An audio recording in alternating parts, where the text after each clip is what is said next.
Hello, fragrance specialists. My name is Chance. Welcome to my guide, and thank you so much for taking a look at another essential oil breakdown. Today, we're going to be going over a holiday favorite, bar none. We're looking at pine. I live in Canada. We got pine trees just about everywhere, so this scent for me has a lot of nostalgic value to it. However, even to the layman or average person, this is it just smells nice. It's a very crisp and clean aroma.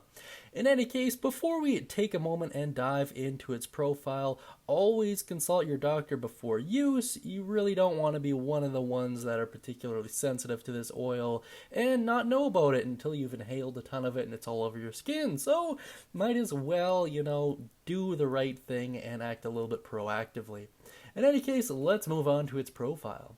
Its scent is most commonly described as having a fresh, woody, balsamic, and clean aroma. Under uses, you will see colds, coughing, rheumatism, sinuses, muscular pain, gout, bronchial infections, sinus congestion, general debility, fatigue, mental and nervous exhaustion, which is quite nice. I always love seeing essential oils that can be used both for disease, physical ailments, and of course mental health as well.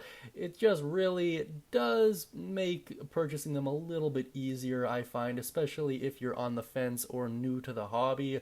Typically you want to go with the more general oils to start out with and then specify and kind of niche down from there. In terms of method of extraction, you'll see steam distillation, and it blends well with bergamot, cedarwood, lavender, lemon, red mandarin, orange, rose, sandalwood, and ylang. And under notes, just possible irritation. That's especially true with those higher concentrations, so always make sure you're diluting and, of course, following best practices. Now let's move on to its history. Scots pine has also been planted in New Zealand and much of the colder regions of North America. It was one of the first trees introduced to North America in about 1600.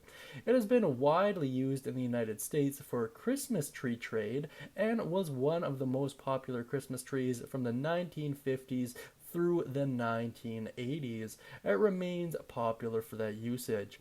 Very cool stuff, and I do think that's why so many people have a great nostalgic attachment to it in the winter season.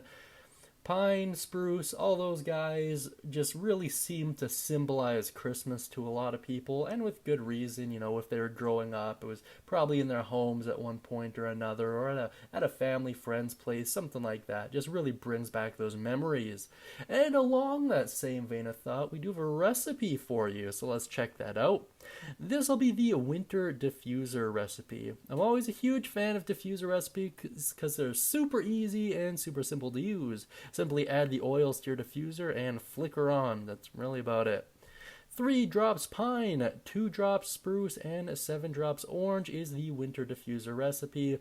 Really sweet, really simple stuff, and all these essential oils are relatively cost effective as well. If you're curious, pine usually comes in at around $12, $13, $14 thereabouts, so it's really cost effective. Now, without further ado, if you have any thoughts, questions, comments, concerns, or recipes of your own involving pine, please do so down beneath in the comments section. And if you happen to be running low on pine, or if you don't own any already and you'd like to, I strongly suggest that you do so using Rocky Mountain Oils. They're a great company, and if you use the links down beneath, it will help support the channel at no cost to yourself, which is pretty fantastic. Of course, I hope you all have a wonderful day, and as always, may all of your future endeavors smell divine.